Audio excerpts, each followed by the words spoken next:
जैसे ही मैं उसके कमरे के पास पहुंचा, मैं खुशी से पागल हो गया।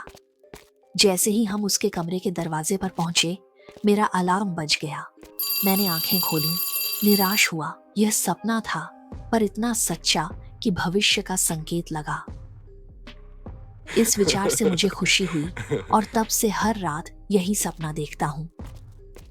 पहली बार हम उसके कमरे की दहलीज पर थे, पर अलार्म ने मुझे वापस खींच लिया। हर बार ऐसा ही होता। यह निरंतरता मुझे डराने लगी। मैंने सोचा कि ऐसा इसलिए था क्योंकि मैं पूरे दिन काका के बारे में सोचता था। सपने मेरे विचारों का प्रतिबिंब है। मैं उनमें न डूबकर काका से मिलने की तैयारी करता हूँ। मुलाकात से पहले के दिन उत्सुकता से भरे थे। उस दिन मैंने अपना सर्वश्रेष्ठ रूप दिखाया। पसीने की गंध छिपाने के लिए ज्यादा स्प्रे किया, जानते हुए कि मुझे पसीना आएगा। मैं 8 बजे से पहले निकला और टट्टू को एक संदेश भेजा। मैंने ड्राइवे में गाड़ी रोकी, काका को बताया। उसने तुरंत अंदर आने को कहा। दरवाजे पर न मिलना अजीब लगा।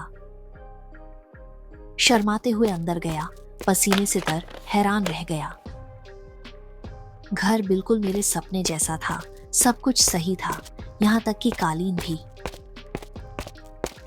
अरे अरे, मैं आ गया हूँ, मैं हकलाया। काका की मीठी आवाज मुझे अंदर खींच रही थी।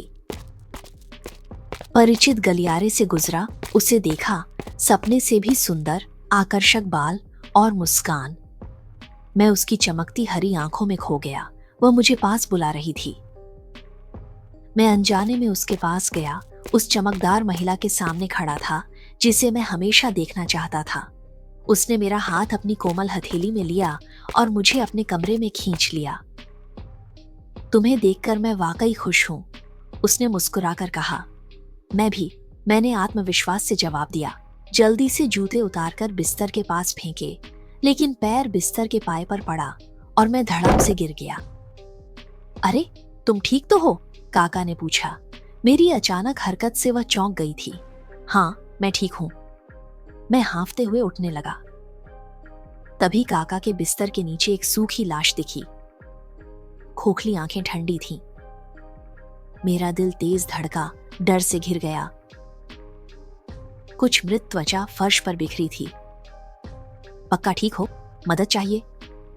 हाँ, बस मुझे बाथरूम जाना है, जल्दी। फिर मैं धीरे से गलियारे में आया।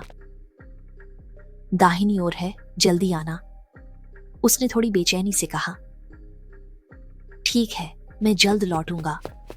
उसकी नजर से हटते ही मैं दरवाजे की ओर भागा, गाड़ी में कूदा और तेजी से निकल गया। टायर चीखे। काका ने कई बार फोन किया। मैंने उसका नंबर ब्लॉक कर दिया और ऐप हटा दिया। कभी कभी अजनबी कॉल्स आती हैं, शायद उसकी हो। मुझे लगता है यह आखिरी मुलाकात नहीं थी, क्योंकि मुझे अब भी वही सपना आता है, पर अब अंत दिखता है। मैं नहीं चाहता किसी को ऐसा अनुभव हो।